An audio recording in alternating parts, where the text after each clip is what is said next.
I'm gonna, there we go. I'm gonna pull up the PowerPoint to keep me focused here. Am I sharing already, Nicole, or do I need to hit share screen first? Nope, I just gave you co-host power. Okay, awesome. Actually, before I pull that up, maybe we'll go ahead and do some introductions. So my name is Sarah Holger. I'm with Project Get Outdoors, and I had some little prompts here that I had on a slide. I was going to be all smart, but I think once I pull up the slides, we kind of lose each other's faces. Is that true, Nicole? Yeah, it depends on, you'll be able to see them on the side. Okay, well then let me try this again, because I don't want to block everybody's faces. It's nice to be able to see each other.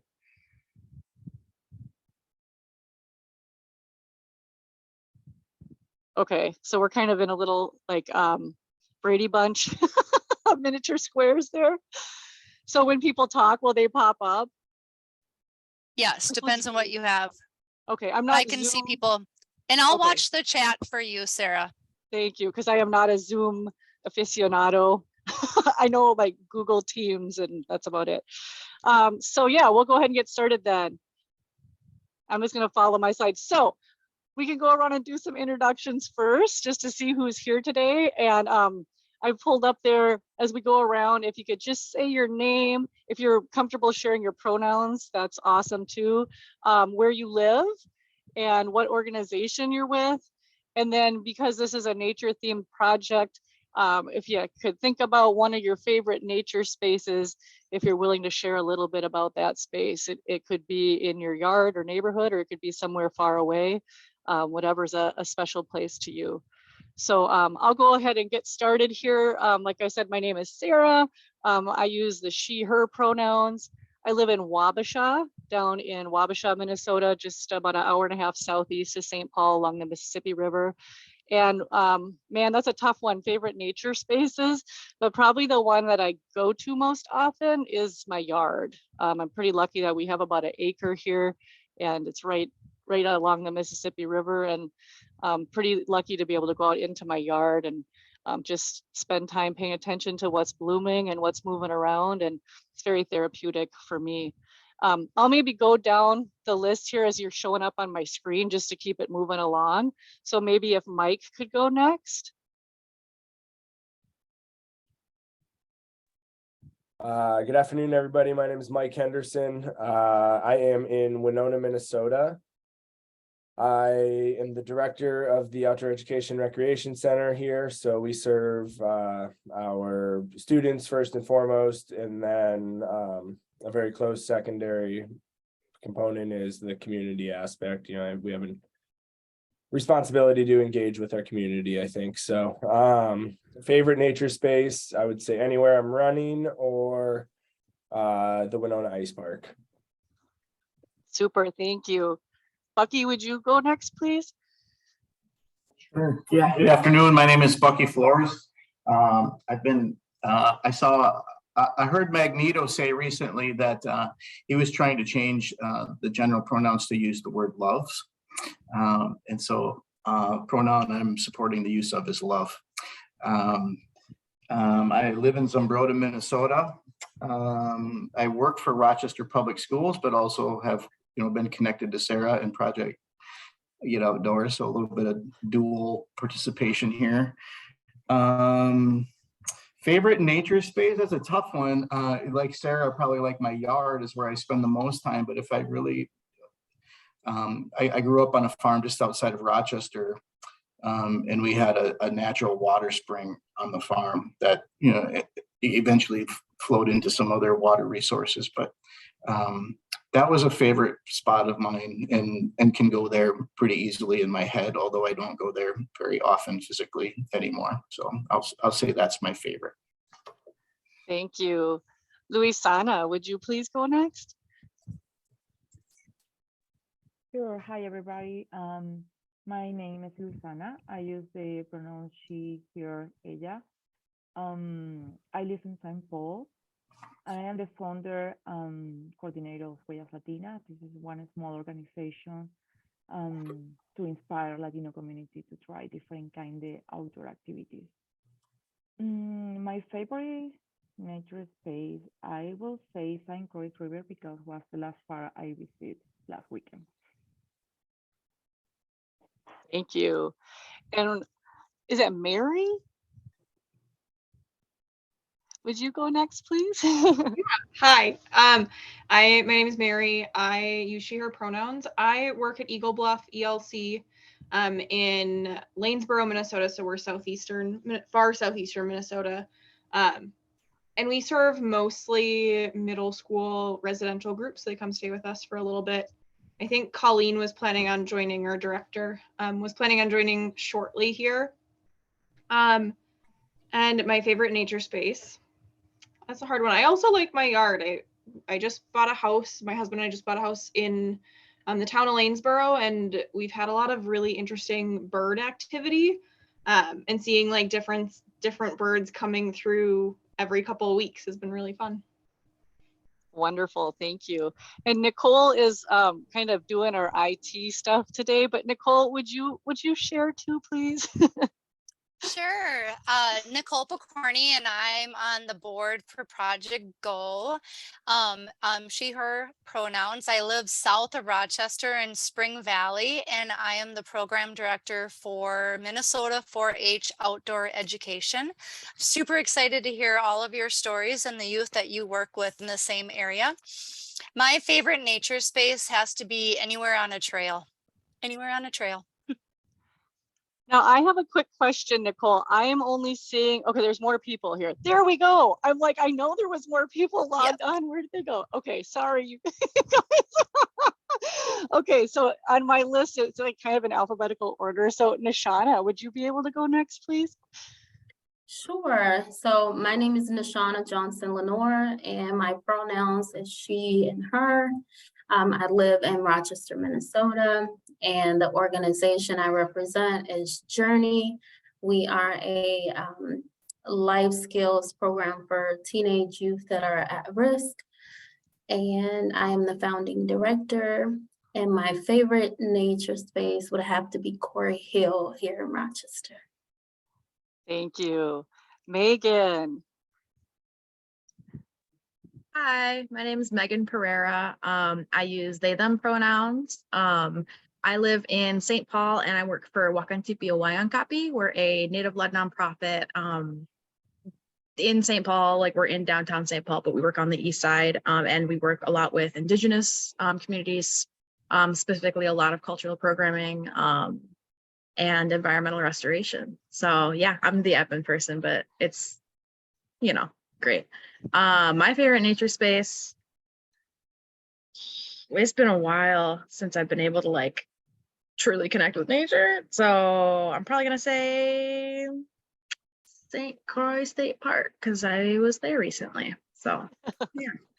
Nice, thank you. Hussein.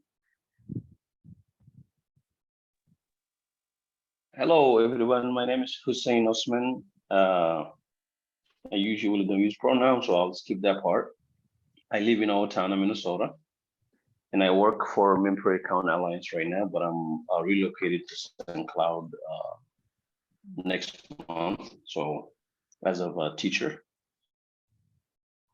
with St. Cloud Public School, my favorite nature space is usually trails, like along the river, and like kind of the spring water, the sound of that is soothing, is what I found it to be. Wonderful, thank you. I see Em is on the call. Em. Bonjour, everybody. Good to be here. Sorry for running late. I had to sufficiently hydrate all of our ponies during this hot weather. So fun fact, you can give horses Gatorade. They like the apple flavor the best, and they're not fans of fruit punch. So I'm learning that. I'm Lorizelle. My pronouns are she, her. I live in Spring Valley, Wisconsin, Western Wisconsin. I work for the Humble Horse, which is a nonprofit dedicated to the preservation conservation and education around the Ojibwe pony, which is the indigenous landrace pony to this area, which is really cool. I'm also going to be starting an assistant professorship at UW River Falls in social work. So it's kind of the paid hustle, and the Humble Horse is definitely the passion project. And this is going to sound super cliche, but I think my favorite nature space is my backyard because the ponies live there, kind of. Well, like the backyard of the farm. And we also live in a sugar bush with a lot of maple trees. So it's just really, really cool to be in a space where, yeah, that all of that is happening. So miigwech. Wonderful, thank you. And Colleen, I see you're able to jump on the call. Yes, hello everyone. I'm Colleen. I use she, her pronouns. I also work at Eagle Bluff with Mary. I'm the director here. And my favorite nature space is anywhere where there's water, whether that's a river or a lake. So Sarah, I really enjoy your picture right here. Thank you. That's my second favorite nature place. That's Lake Pepin. And just taking walks around the shore. It's so beautiful. So just a reminder to everybody, this presentation is being recorded, and then we'll send out a link. That way those who missed it can watch it. And if you're bored and you want to watch it again, you're welcome to. I'm going to try to figure out how to minimize you all now, because now you're all hogging my screen. There we go. There we go. Okay. So we have a little bit of time because I have another meeting to hop onto, and I know you all are busy people as well. So here's kind of what I wanted to cover in this, quick informational meeting today. Expectations for the meeting and for the coming year, we'll just go over briefly. Just a quick introduction to what Project Get Outdoors is and how this Healing Forest project kind of evolved. And then a little bit more about the project logistics, the online training, the in-person immersion, the reporting and required walks that are expected of cohort members. And then we'll leave some time for questions and answers at the end. So for expectations, I'm so impressed with PowerPoint here because I don't know anything about graphic design, and it automatically gave me all these little templates. So it looks all fancy. I'm so excited about this. Usually my PowerPoints are pretty rough. So first expectation, to gather together with open hearts and open minds, to create a space that is welcoming and supportive of authentic sharing and listening, to practice respectful communication, remembering that our words have power, and to recognize that we each have something to teach one another and to learn from one another. So if we can kind of remember these expectations throughout the coming year, I think we'll all have a pretty amazing experience. Okay, now my screen just froze. There we go. Okay, so Project Get Outdoors is a small little organization that's kind of leading this project here. I don't know how many of you have read Last Child in the Woods, Saving Our Children from Nature Deficit Disorder. It's a book that came out in 2005. And if you haven't read it, it's worth checking it out at the library and at least reading the first half of the book. I am sort of ADHD. I'm kind of self-diagnosed ADHD. I have a hard time focusing. I'm one of those that's always kind of bouncing around. And this book, when I started reading it, I couldn't put it down. I was crying throughout the whole book. It brings together the research, the trends showing what are the barriers, why kids aren't going outdoors, how much time they're actually spending in front of screens and other things, and what's happening to them physically, mentally, spiritually, because they're not having a connection with nature, and how that ripples through society and through our communities. So this was back in 2005. I read it when it had just come out, and I had little kids. My two oldest daughters who now are 22 and 20 years old, they were 5 and 3 at the time. And we were doing a lot outside as a family because we were lower income, and that was about all we could do is play outside. But reading that book, I was really startled to see like most kids weren't going outside. Most kids weren't getting any outdoor experiences, and they were suffering because of that. And so in my head, I thought, what can I do as one little person here to make a difference? And in my community, we had a youth center, and I had been volunteering there already. And I was seasonally working for state parks in the summertime. So I thought, well, what if we could bridge, parks and outdoor exploration with after school programming, and we could try something at this youth center. And so we did that in the fall of 2005, specifically focusing on the local trailer park in town and the migrant community we have in the Plainview area where we piloted this program where I was living at the time. We have a fairly large migrant Latino population, families that come up from Southern Texas to work in the canning factory and local dairy farms and such. And so there was a need for programming for those children who weren't able to participate in some of the other activities in the community. And so that's how we piloted the program. It was a success from the get-go. The kids had a blast. And we had a lot of great opportunities partnering with community organizations to get kids outside. And pretty soon other communities were asking, you know, hey, could you come to Winona? Hey, could you come to St. Charles? Could you do this in Wabasha? And so there was definitely an interest. I mean, the book had come out, so it was kind of the topic, you know, the trend of the time, like, oh, how do we get kids outdoors? So with that, knowing that there was this need, the partners that I was working with at the time, we decided like we should form our own organization to be able to help provide resources and kind of lessons learned from what we had done in Plainview. And so we really, in 2006 is when we really started working on becoming a nonprofit organization. Our mission is to facilitate outdoor experiences that develop healthy kids and increase environmental stewardship behaviors.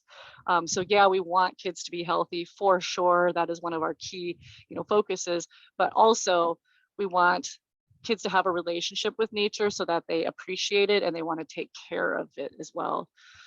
So our big focus has been after school and out of school programming, specifically for low income youth and children of color. Kids that maybe aren't in 4-H or scouting or, you know, Campfire Girls or any of those other programs that are out there. How do we make programming accessible and bring nature to where the children are in these after school settings? So we've worked with Boys and Girls Clubs and YMCAs, libraries, low income housing sites, churches, I mean, you name it. We've done this in so many different settings around Minnesota. We've served over 50,000 children. We've trained over 300 program leaders and daycare providers. So it's been a really amazing journey trying to just help empower the people who work with youth. And that includes teenagers and college students as well, so that they can lead nature-based programs wherever they are. In addition to Project Get Outdoors, I'm also a naturalist for Minnesota State Parks. So I'm really privileged in the work that I get to do every day. I work down at Whitewater State Park, which is in Winona County, so just east of Rochester, about a half hour. And you know, every season is a different blessing. We're outside doing different types of outdoor exploration. And so my role is to really help people feel comfortable outdoors and introduce them to outdoor skills that can keep them connected to nature throughout their lives. And so in 2021, prior to COVID, I had been hearing about forest bathing, forest therapy, and I was intrigued. I wanted to learn more. And I had looked into getting certified prior to COVID, but everything was in person, where you had to go to like California or Boston, like nothing was local, and it was super expensive. And I thought, this is not, you know, accessible. And then with COVID, one of the silver linings was a lot of things were made into online training, and the same with this nature and forest therapy guide certification. They figured out a way to do it online. And so I actually went through my supervisors with the state of Minnesota and got permission, but they kind of said, good luck. It's a whole bunch of paperwork, you know, good luck. And so I got a little frustrated with that bureaucracy, which I'm kind of known for getting frustrated with bureaucracy. And I did it outside of work. I said, never mind, I'm gonna do it on my own. So I was able to find a little scholarship money, but I paid for a lot of this out of pocket, and I'll be paying it off for a few years. It's kind of spendy. It's not accessible. It really isn't. But when I went through the training, I was thinking this would just be a really neat tool to be able to share with park visitors and in the local communities around Whitewater State Park, working with Mayo Clinic and some of the other healthcare organizations. But going through this training changed my life. I mean, it really did. And I'm not getting any, you know, money from this organization to promote them. And it's nothing like that. It was a profound experience that really had transformative impact on who I am. And so going through the process of this certification over the 6 months that it takes really helped me to see nature in a different way, and really helped me to see that the simplest interactions with nature can really change a person's life. And for our kids, many of whom are not going outside and many of whom are experiencing trauma and really, tough stuff in their lives. Helping them connect to nature at the youngest age possible can really be an important spiritual, emotional, physical health kind of support for them. So this was 2021 when I did the online cohort. So I can speak a little bit from my personal experience, to the value of this training. And it's not an easy thing. It's not like, 1 week and we're done, right? This is a commitment on the part of all of you to really commit to this and invest your focus and your energy into this. So in the end, it ends up being about 125 hours of study when you count in all of the online classes and then the homework that they assign you. But it goes by fast and it's in little doses. So you have like a week in between each class to really practice stuff, think about stuff. I like that the homework that they assign is a mix of stuff from readings, podcasts, YouTube videos. It's a nice mix of different types of media. And you get to hear from different trained folks around the world. They have folks that I think on all the continents in so many different countries, and they share their experiences and how they've been able to, tap into this nature and forest therapy guiding and, how they're using it in their communities. As I've been giving presentations over the past couple of years, I've presented to other naturalists and to other folks in the mental health realm. And I've had a few different folks say, I don't think I would need the training to do this. I'm already an environmental educator. I know how to lead hikes, or I am already a mental health, I'm a therapist. I know about trauma-informed work. I don't know how this training would really help me. But I learned so much from this training that I didn't even know was out there. So the trauma-informed side of things, we're not trained on as naturalists, which should be something that, we would get training on early on, I would think, but it's maybe nowadays, maybe if I was in college right now, that's something they talk about, but this is new to me. They also go over the standard sequence of how you just welcoming the folks to your walks and how you build trust throughout the course of your walk. That's something we should be doing in every naturalist program that I lead at a state park, but that was something new to me. The journey into liminality, when we lead these walks, we literally start to enter a place where we lose track of time and space because we are so engaged with the nature around us. And so how do we transition throughout that journey as we lead and guide a walk? How do we craft invitations from nature? The forest is the therapist. We're just the guide. How do we take the cues from nature and transform those invitations so that people can engage with their different senses when we're exploring outdoors? Different ways to lead a walk, different patterns of leading a walk, noticing edges where participants might feel a little bit of discomfort or, places we want to be careful we don't cross too far into these edges, how to use our voice and body language to create this safe, welcoming space. And then a little bit more on understanding the spaces where you will be leading walks, the natural history of your area, your local watershed, the plants that are safe to make tea from. The tea making ceremony is a important piece of these forest bathing walks. And so what are the plants that are okay to use for making tea? What are the hazardous plants in our area? Wilderness first aid. What happens if somebody trips and sprains an ankle or something on your walk? Also, how to adapt walks for different people with different types of accessibility challenges, and how to be impartial, because we do a lot of sharing during these walks. And how are we impartial and not giving too much attention to one person and not enough to the others? So I learned a lot, and it's I think any naturalist, any therapist could learn a lot from this training. What I really took away from it, though, is it's a really powerful way to build relationship with other humans and also with the natural world in a time where we're coming out of COVID and people are, experiencing such isolation. I mean, what was it? The Surgeon General came out a month or two ago saying that like loneliness is an epidemic. It's a serious public health concern right now. Most people say they are feeling lonely today. And these opportunities to take people into nature in small groups are very transformative when it comes to building relationship and also reciprocity. How do we give back to the earth and how do we give back to one another? So my experience with these walks have been very spiritual. Even though we don't talk about God and we don't talk about religion, there's something very strong at work. And that's what's really inspired me and really changed my life.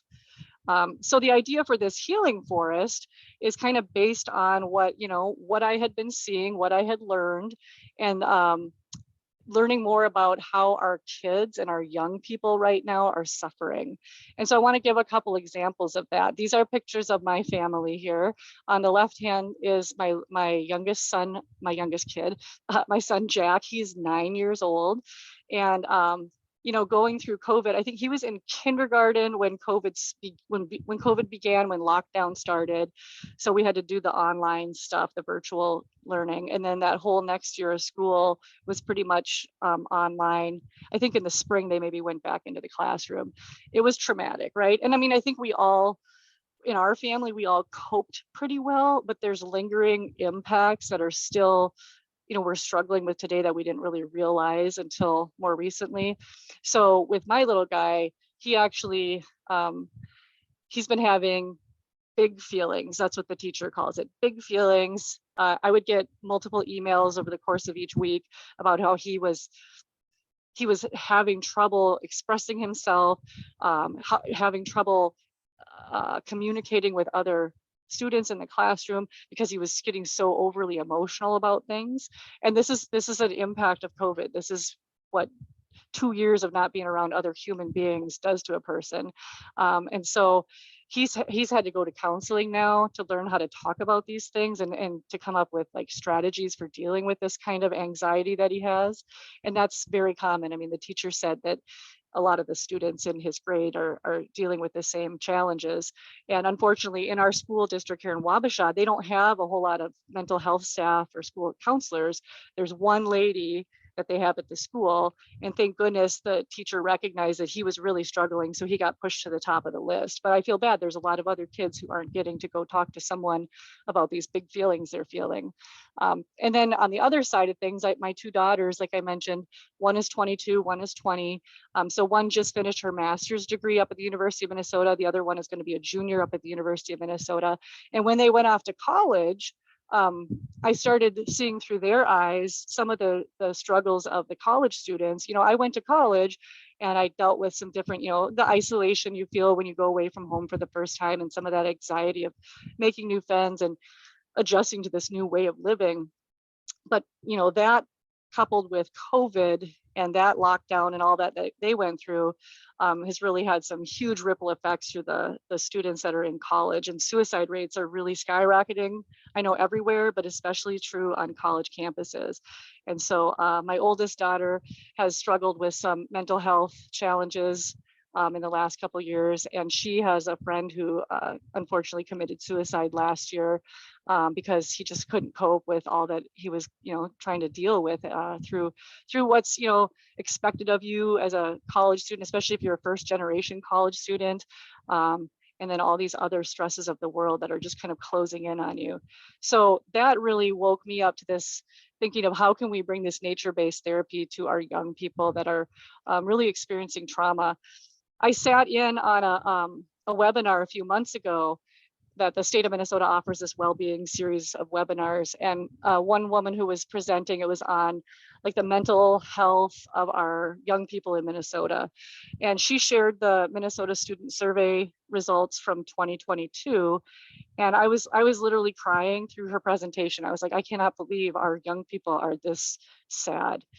So this is just a short little synopsis of some of what she shared, but you can read the full Minnesota student survey online. I put the link there. But she was talking about the study is grades 5 through 8, and then they also do the 9th through 12th graders. This is just with the 5 through 8th grade. So this is like middle school students. 48% of them indicated that they feel sad without knowing why. This is, I think the question was within the past 2 weeks. 45% said they experienced depression or hopelessness. 45% said they worry a lot. 47% said they are bothered by not being able to stop worrying. 14% said they don't feel they have trusting relationships with any adults. That's horrible. That's unacceptable. That's extremely heartbreaking. And there's more and more research coming out on how nature can really be a powerful pathway for healing, especially when we look at ACEs, adverse childhood experiences. I'm not an expert on this by any means. I'm not a therapist, but there's some really great resources out there. The Children in Nature Network, which is kind of the international leader in this whole movement to connect children and families to nature. They have a great resource library. And if you sign up for their newsletter, you get free, email newsletter like once or twice a month. And a few months ago, it must have been during Mental Health Awareness Month, maybe, this came out. And I thought, these are really great graphics that I've been able to share with a lot of different people. But if you look at the second one down towards the bottom in the white, it talks about the different ways that nature really supports healing. So connection to nature supports mental health, well-being, resilience, restoration, enhanced mood. It can reduce stress, contributing to healing for families and youth coping with adversity and trauma. Experiences in nature help children become more mindful, manage behaviors and reactions, cope with new environments, control impulses, and focus attention, contributing to better self-regulation. It goes on and on and on, but there's some pretty powerful stuff here, and there's a lot of research going into this. So it's really exciting to think that we're on the edge of maybe some major shift in not just, I think, mental health care, but education, maybe criminal justice, like a lot of different facets where this nature-based therapy could really be implemented. So I think we have an opportunity to really transform and change lives. I put a little quote here. It says, nature is joy. I go into this school in Rochester once a month and work with the children there. And it's Riverside Central Elementary School. It's a newcomer school. So the children who are refugee, immigrants, or just new to the United States to school in America, they go to that school for the first 6 weeks, and then they can choose to stay if they want, or they can transfer to another school in the Rochester area. It's a really great school. And so I work with the kindergartners and the 5th graders. And when I went into the kindergarten classroom this past fall, and I asked that we were talking about nature, and I said, what is nature? And this little guy, just adorable, he goes, nature is joy. And I was like, somebody should have recorded that. That was so beautiful. But I love that way he described it, because he said, like, when I go out into nature, I feel so happy. But that was a really mature response. So as I was saying, we have an opportunity through this project to really look at how we can empower people in different settings to bring nature into those settings, to help youth and young people or families to really, have a connection to nature and to enhance their well-being and to build relationship and I guess connectivity and reciprocity with one another and with the natural world. So schools, childcare settings, healthcare settings, mental health settings, in the housing setting, criminal justice, and many other places. So for this cohort, for this Healing Forest project, we have, been reaching out to different organizations throughout Southeast Minnesota and up into the Twin Cities area. And then we've got M over there in Spring Valley, Wisconsin, because Project Go doesn't necessarily look at like the state lines, but some of our funders do. So we're kind of in this regional area. But we're trying to find folks in different realms that we can all come together and learn from each other and go back into our areas of work and see how we can weave this into the work we do and kind of learn lessons from each other. So we do have folks in this cohort that work in healthcare, that work in the mental health realm, folks that do life coaching, in the alternative education realm, working with youth who are at high risk for not finishing high school, folks who work in the recreation therapy realm, and folks who do community outreach. So it's a nice kind of cross section of folks in a lot of different places. And so for this specific project, our goals are to empower you all as youth serving leaders to bring nature-based experiences to the youth and young adults experiencing trauma that you work with, or the families, because I know a lot of you work with families. Maybe you don't have a specific youth focus, but you're working with families, and those families have children in them, right? Also to engage youth and young adults. So the skills and the experiences that you're going to develop throughout this coming year, being able to take that and share that with the youth and young adults that you work with and help them connect with nature and provide them with tools that can enhance their well-being.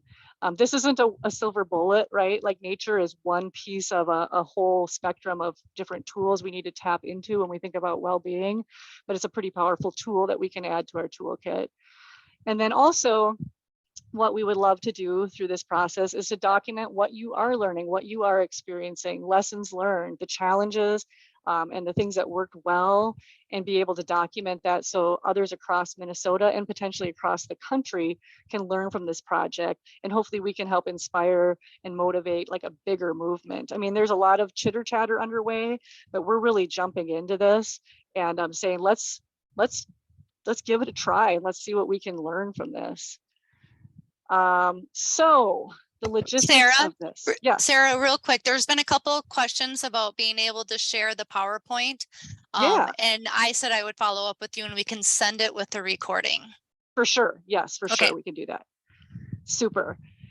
So logistics. So the online training. So now this is, don't freak out.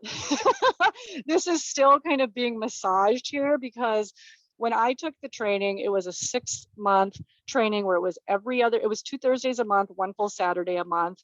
Then we had talked about doing a 3-month condensed version to try to just get everybody through it as fast as we can. Because from other courses I've taught in the past, they say, oh, if you can get them through it faster, they're less likely to drop out. So we want retention. I mean, this is a big investment for each of you to be able to take this training. And we don't want people dropping out. We want to do everything possible to make sure everybody succeeds in this. So lessons learned tend to indicate the quicker we can get everybody through it, the more likely people will stick with it. But this is a lot of content and there's a lot of very thoughtful content where to be able to have that time to reflect and go out and, practice what you're supposed to practice out in nature and to get the homework done in a way that's not rushing it.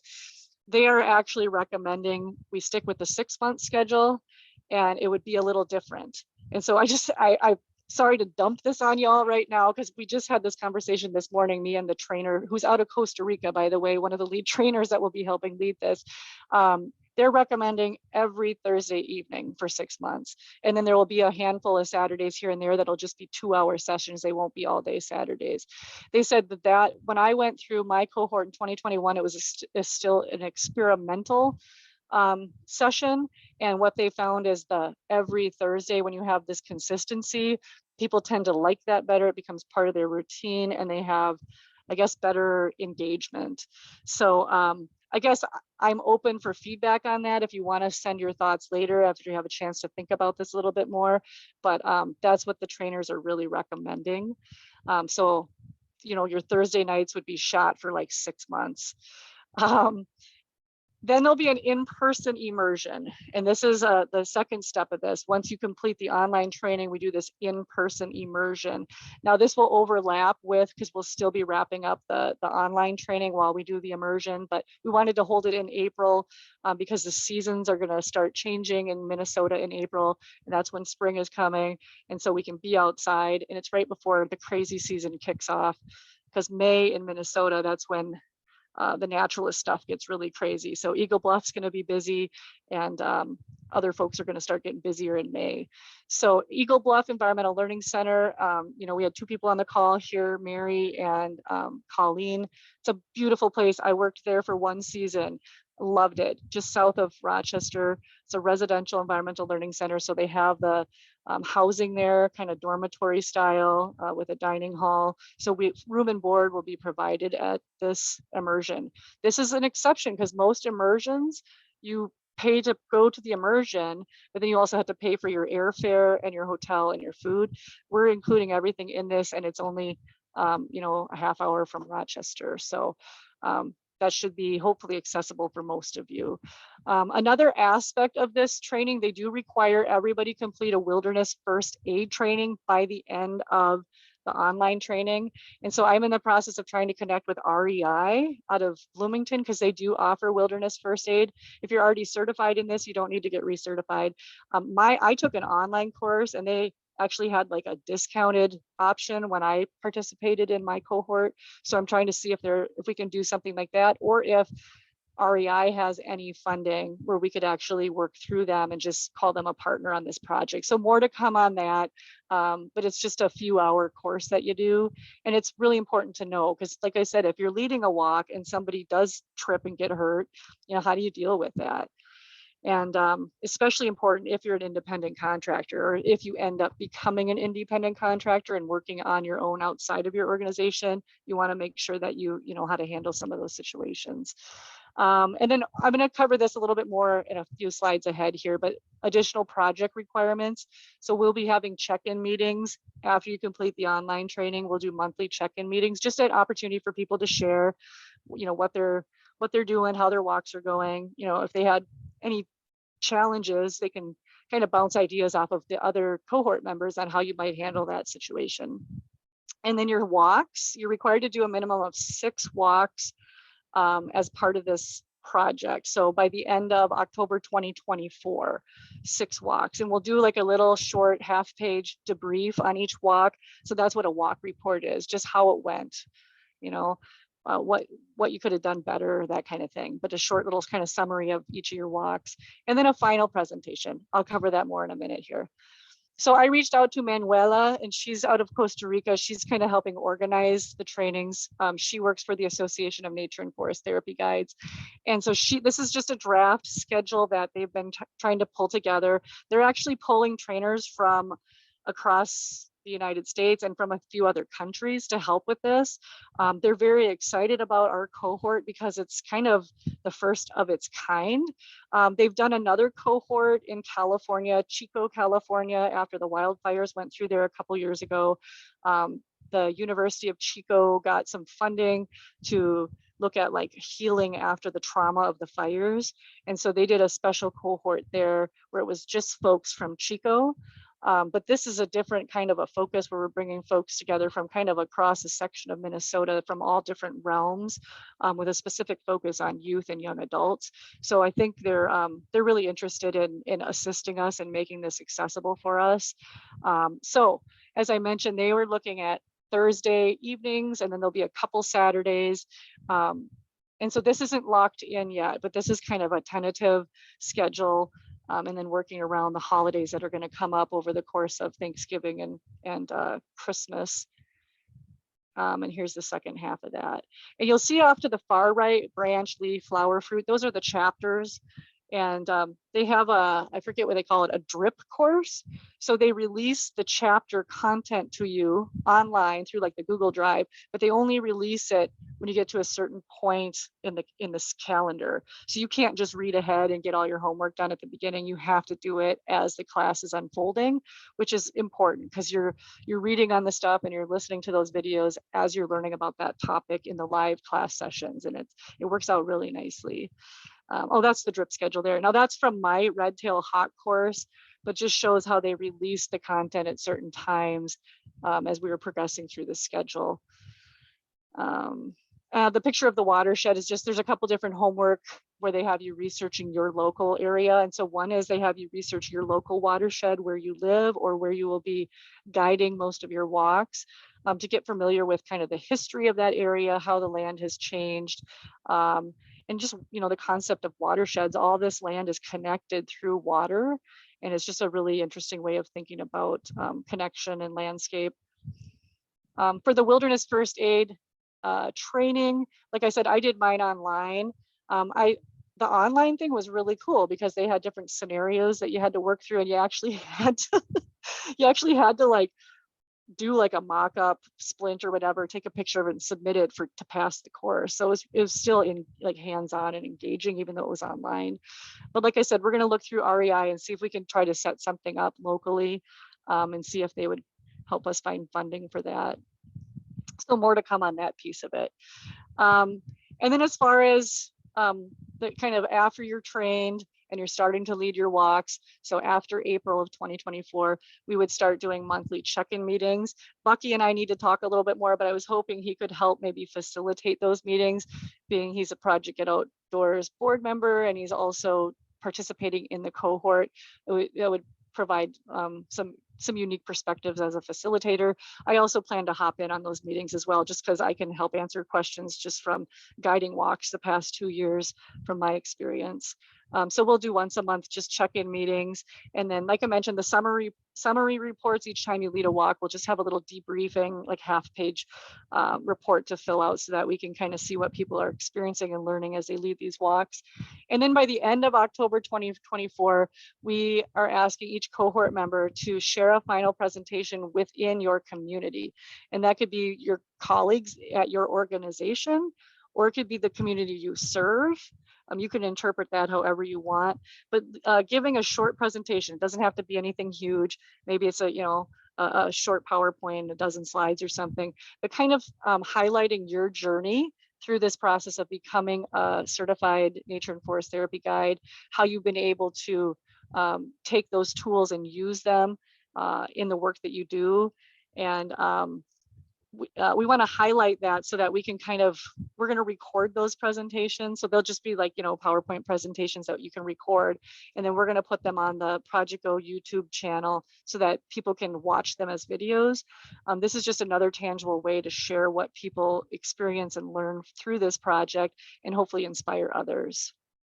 So the cohort members, each of you would lead a minimum of 6 walks over the course of the year. And actually, as part of your training, as you go through the online training, some of your homework is you have to start leading walks. Those could count toward these 6 walks if they're for youth and or young adults. So there's some flexibility there. And then submitting those reports. I shouldn't say monthly reports, that should be walk reports. And then at the very end, there'll be just a final report to go along with your final presentation. Project Go, besides all the behind the scene planning that we've been doing this past year and grant writing and partnership building, will help facilitate this cohort experience. What's really nice about this is everybody's from Minnesota, everybody's living in Minnesota, working in Minnesota. So being able to share the challenges and how do we work through the weather, the winter time. I mean, that's one example right there. My cohort, they were from all over. We had a guy from Brazil, we had people from Canada, we had people from half the states in the United States. And so we couldn't really relate to geography and climate and that stuff because we're all from different places. So there will be some opportunities there to share with each other in a way that we wouldn't be able to in a typical cohort. Project Go will then archive those final reports and presentations so that other organizations and folks can tap into them. And then we're also going to be providing you each with a backpack and a kit of tools that you can use with youth and young adults to really start by hitting the ground running with activities. So the picture on the right there is one of our Project Get Outdoors backpacks that we use right now with after school programs. We're actually going to adapt that backpack. It's going to have some different books and different resources in there to really get kids thinking about mindfulness in nature in a way that's engaging for kids, because it really is different when you're leading walks for adults versus kids, and depending on the ages of the kids and how comfortable they are in nature. So we're going to have some nice tools and tips and resources, and that will be part of the immersion too. That I will be at that immersion and we'll be kind of playing around with some of these resources at that training. So for the next steps, if you haven't already completed the application form I sent you, it's just a 1-pager, super simple form, probably take you 5, maybe 10 minutes to fill it out. If you can do that and send it back to me, that tells me you're really serious about this, that you really do want to participate and do what you can to commit to this. So far, I think I've only received 3 of those.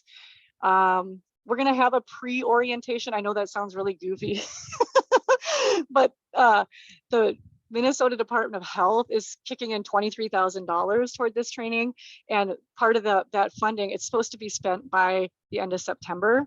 So what they've done is they're prepaying for 6 people for their full cost. It's $4,000 a person to participate in this. So they're going to cover 6 of those basically as sponsorships or scholarships. But they wanted to see like a meeting held before the end of September. So we'll do a pre-orientation. Once again, it'll be like a 1-hour kind of update on the project as we get ready to kick off. And then October, the online training will begin. So that's kind of what's going to be happening in the end of the summer here. Wow, that was me probably scaring the pants off of everybody. We'll open it up for some questions now.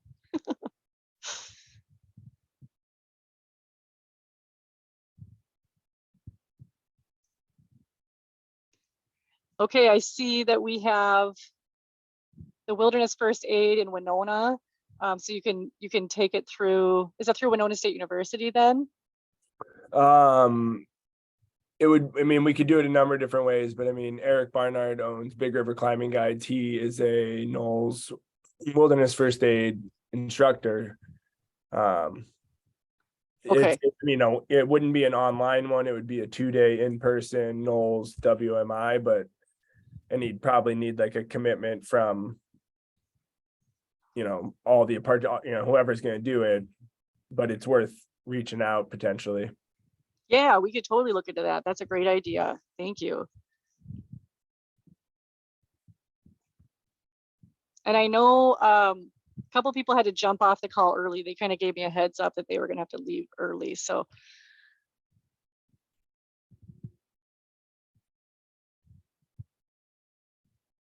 I've got a question about that, those scholarships and the donor matching, because I saw in the application it said the 2,000. Could you explain a bit about how the finding those matching funds would work? And like when we yeah, have to so do it? all of you in the metro area are covered already. Yep, because the Minnesota Department of Health, I took the 6 folks from the metro, and that's kind of where that's going to go. So she already needed the list of names and stuff. So we're just, you guys are covered. The other folks are more down here.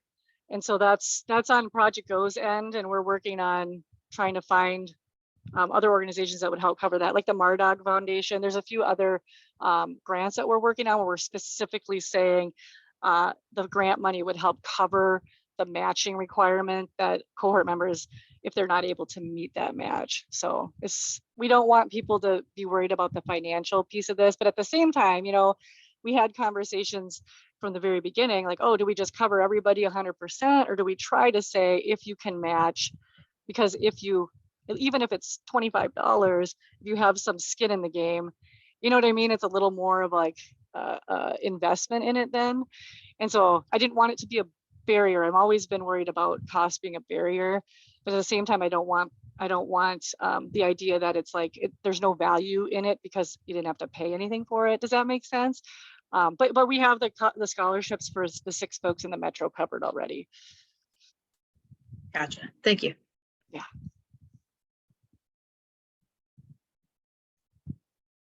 So when you check the box on your application, if you need help with the matching, that's all I need to know. And that just helps me say 13 out of the 15 people indicated, yes, they need help finding that match, which adds up to $2,000 times 13 people.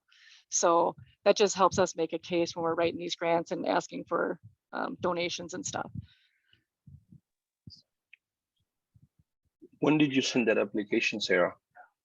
That was last week, I think, but I can resend that out. Yep, it's just a Word document.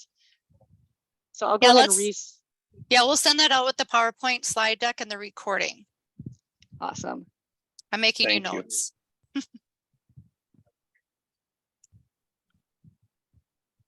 Did you add me to the metro list, or am I more into the south in your area? Yeah, you're down here in the south for now, and that's fine because I am not worried about finding the money. I think we will. It's just I already had 6 from the Twin Cities.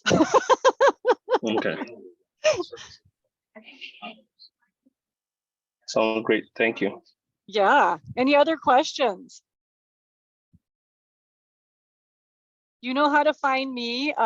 You have my email. I put my phone number up there. You feel free to text or call or just shoot me an email. And I don't check email every single day because that's my personal email. My work email is through the state park, and this project is not through the state park. Everything I do with Project Get Outdoors is volunteer. I'm not paid through Project Get Outdoors. So I check that email. You know, I try to check it every other day if possible. But if you don't hear from me for a couple of days, don't worry. I will get back to you.